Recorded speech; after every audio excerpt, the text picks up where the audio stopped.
What's good, y'all? Welcome back to the CFL podcast, where today we are going to be breaking down the Texas Southern versus JSU game. It's happening Saturday.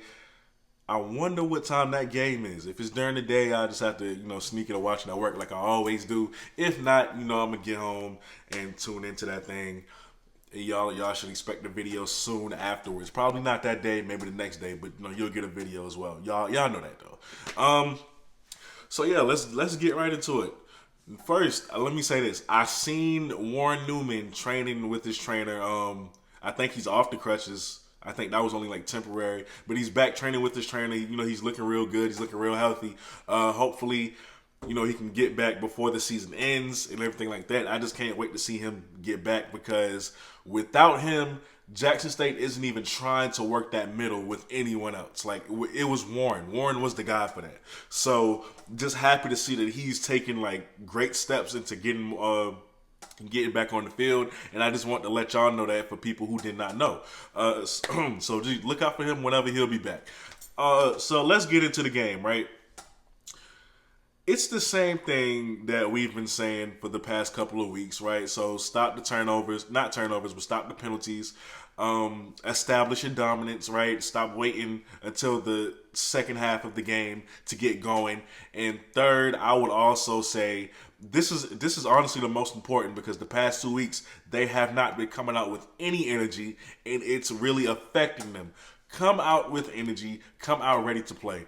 We know how hard it is that Coach Prime is on the sidelines because he's recovering from his foot surgery. With that being said, Coach Prime would still want y'all to come out and, full energy, ready to go, full of life from the beginning.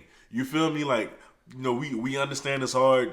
Coach Prime is going to be back at some point during the season. We know this. But, y'all just got to hold down the fort while he's gone. And I think it would benefit y'all if you take that motivation that he's not there, you put it inside of you, you channel it, and then you bring it out into the field from beginning to end. Don't wait anymore because that will cost you.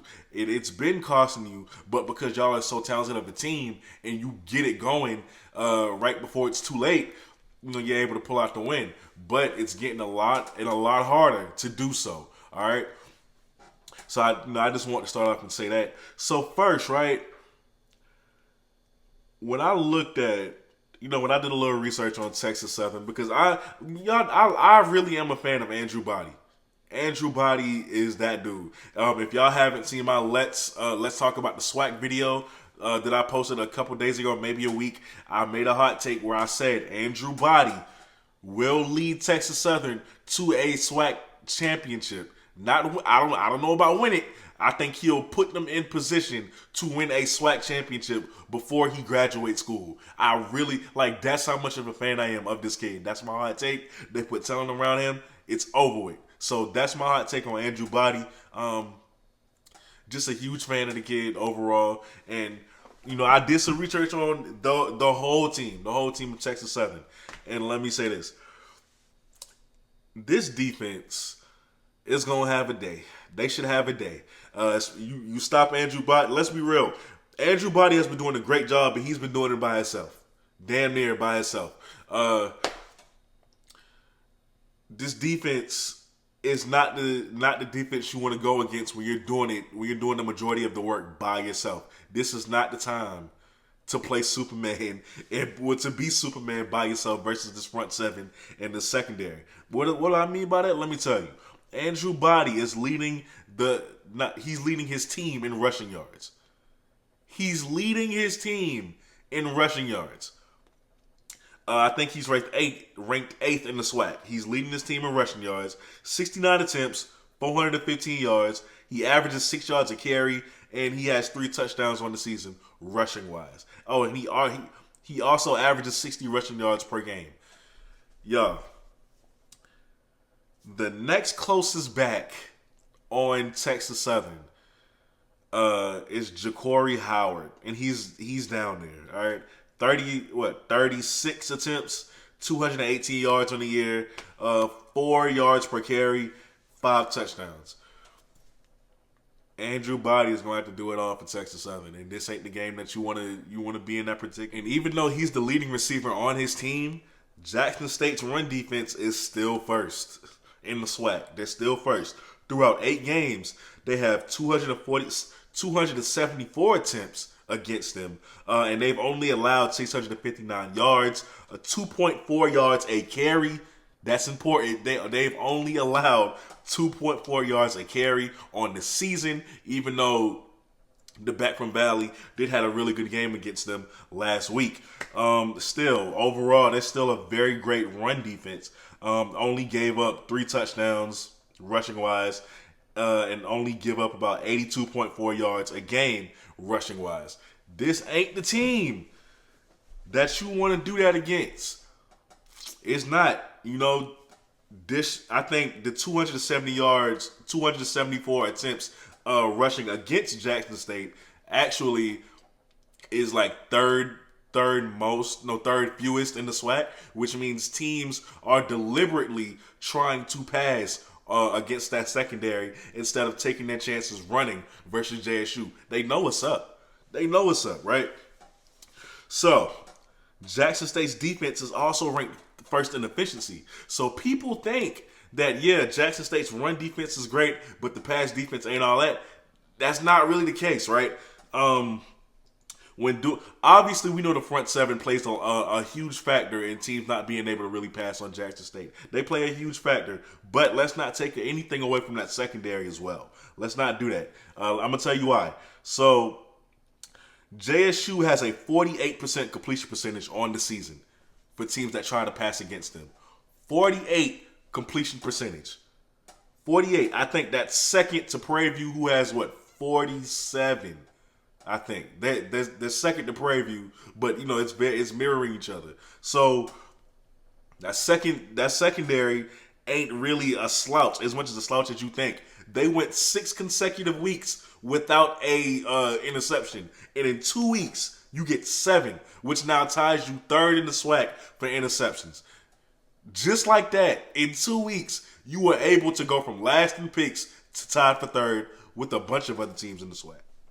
Now, when it comes to players to look out for Texas Southern, I'm going to give you 3 as always. Keelan Davis is the first guy, right? So, Keelan Davis is currently second in the SWAC in receiving. 37 catches, 682 yards. He's on pace for 1,000. 2 touchdowns. He averages 18.4 yards per catch. That's really good. That is really good. So whoever he's going to be pinned up on, they're going to have their work cut out for them. And also, they have another receiver as well who I think isn't that far behind him. I think he's top 10, got to be top 10 at the most. So Al Young and Dejon Warren. I do think, they'll win that matchup, however, but this is a guy, Keelan Davis, whoever he's lined up against, they're going to have the work cut out for him. Of course, Andrew Body, that goes without saying, right? He has a 6-3 touchdown and interception ratio. I don't really know what's going on there. I'm a fan of Andrew, however, I will admit that I'm not watching Texas Southern as much as any other team.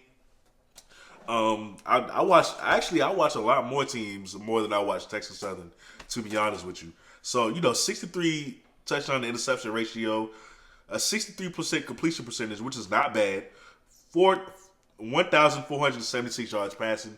He's doing really good. He's good statistically where you would expect a freshman quarterback to be. He's dynamic. He can make throws, but it's not enough. On the defensive side, the only player that you would have to worry about is Tariq Cooper. 8th in tackles, 7th in interceptions. He's showing up both ways for that Texas Southern defense. Everybody else doesn't really come close in terms of stats. Tariq Cooper is the baller on that defense. Now, when we talk about Texas Southern's defense, right, they're second to last overall. They give up the second most yards in the SWAC per game at 263. Guess how much Jackson State's offense averages a game? 263. So, yeah, they're on pace to give up that much.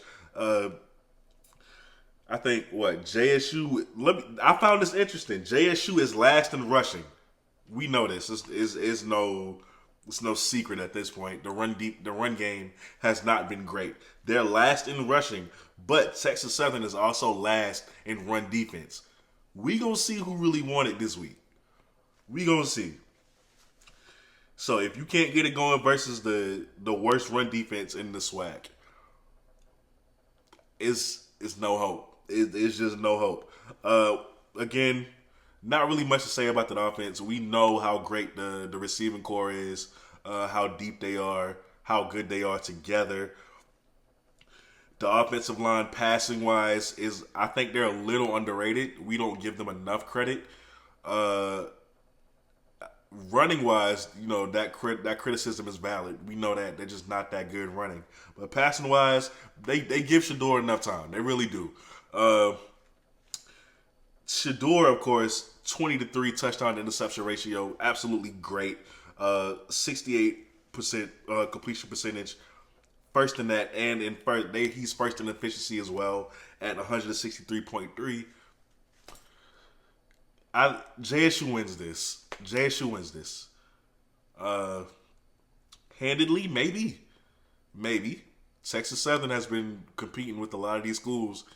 Nobody's a cakewalk anymore. But JSU should win this. JSU should win this. I think the offense is too much. I think first of all, I think the defense is too much. And Andrew Body just can't do it by himself. That's my take on it. It could go another way, but that's just my take. Yeah, thank y'all for watching this video. I'm in the last stages of getting over a cold, which is why I sound so, up and down.